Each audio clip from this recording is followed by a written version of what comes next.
Hi everyone, my name is Johan. It's really great to connect with you virtually. I'm the co-founder of a company called Lanterne that's based in the UK, and we've just released a free social distancing app called Crowdless, and we're part of LSE Generate's accelerator program at the moment. We were designing this app to help people in conflict zones navigate safely. And the idea was that it would provide you with real-time security information on an app. So you would know where violent incidents like bombings, shootings, and kidnappings had taken place. So you could then avoid those violent hotspots and areas. And we were in the process of developing this app in Colombia. When we were about to roll it out, Colombia went into full lockdown because of coronavirus. So we were kind of stuck. We were wondering what to do. And our CTO, Sebastian, came up with the idea of reapplying our skill set to the current problem. And so Crowdless was born. And Crowdless is all about showing people how crowded supermarkets are. So you can choose a less busy supermarket to attend or a less busy time to attend. It essentially helps people avoid queues and crowds and practice social distancing. So the app has been doing really well. Sebastian came up with the idea of Crowdless in mid-March. We had a prototype in 3 days' time. We created 6 further prototypes in the next 4 weeks. And we've been launched now on the App Store and the Google Play Store for about 5 weeks. We have about 50,000 users at the moment. It's available in 7 different languages, and we have global coverage at the moment. So we're quite excited and thrilled with the amount of support we've been receiving from people around the world. And in terms of challenges, the most challenging things at this time is funding. So like all startups, we have to raise some funding to help us cover costs and to scale up the product.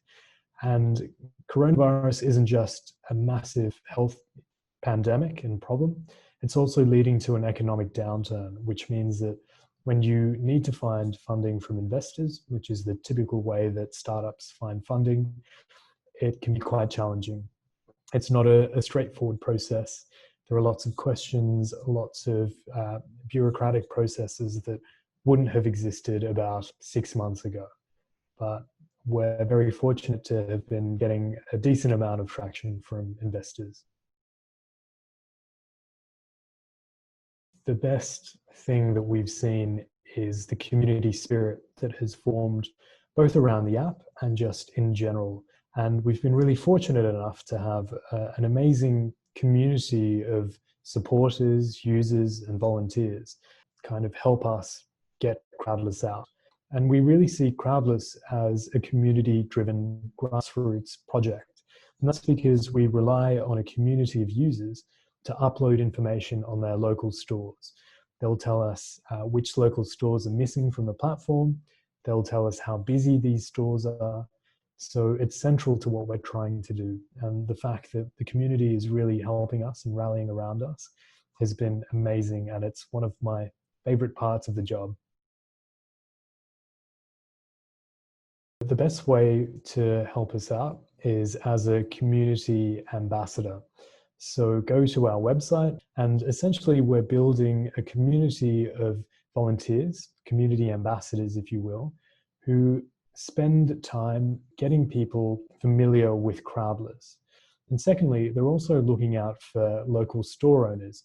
It's an incredibly tough time at the moment for the retail sector, especially if you're a small store as opposed to a large chain.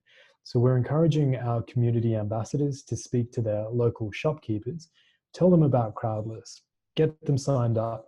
It's completely free for them, and it's just free publicity. So they'll be uploaded onto the Crowdless platform, and users will be able to tell that they're open and that they're busy or not busy at any given time. So we're hoping that this is our way of giving back to local communities and local store owners. I think the sad truth is that the social distancing measures are probably not going to go away overnight.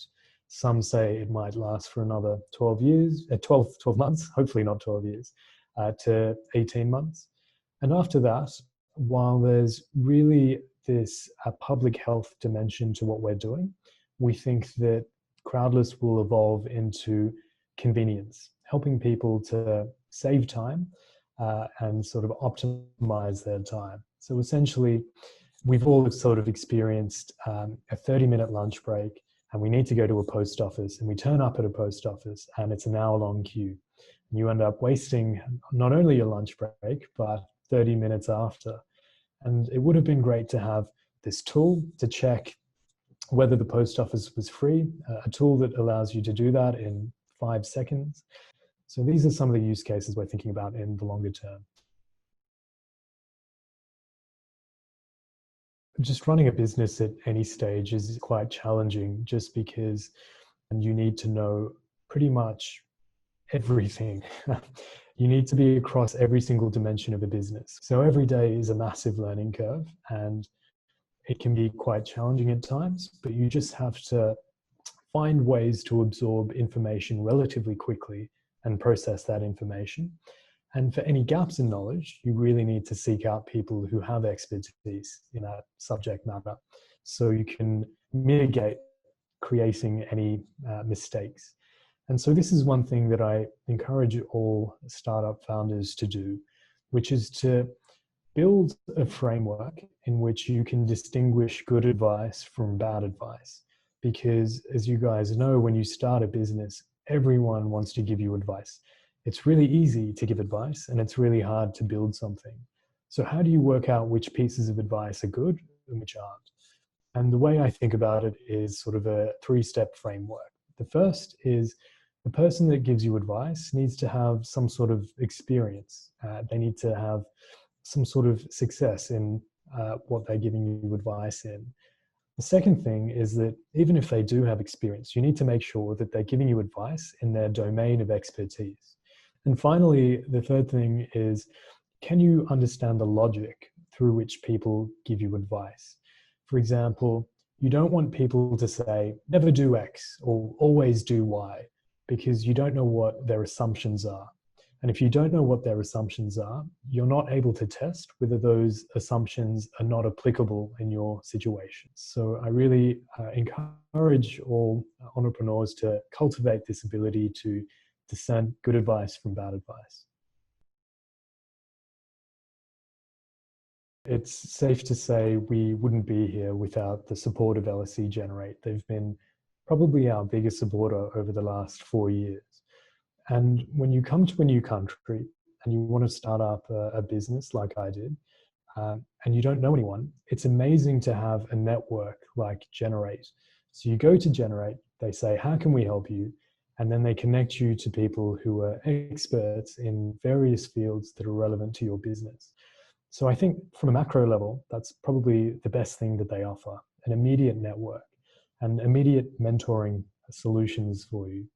But on top of that, they have given us funding twice, actually, and that funding is really what allowed us to develop a product or a prototype. It allowed us to purchase a website, these sorts of things, which are very important to getting the ball rolling when it comes to starting a business. We've been on multiple sort of workshops and courses run by LSE. We were part of their LSE Generate pre-accelerator program. We're part of their current Generate accelerator program.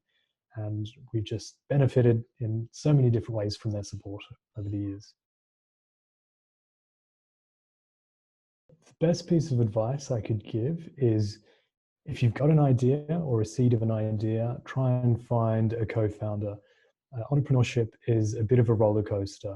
There's lots of ups and downs, and it just makes it a lot easier to go through the motions when you've got a friend or a colleague or a co-founder along to share the journey with you. So find someone, but also think carefully about who you want to work with. I think it's much better to find a co-founder amongst your circle of friends, someone that you've known for a very long time. If you're friends with someone, it also means that you can be open with them and you can tell them if you're not happy with their performance in a certain way, and vice versa. So it's really important to have an honest, open relationship with someone and just look for shared interests at the end of the day. And I guarantee you, you have 1 or 2 people who share an interest in building a business, and you just want to make sure that there's no clashes of character, which is one of the main reasons that startups fall apart.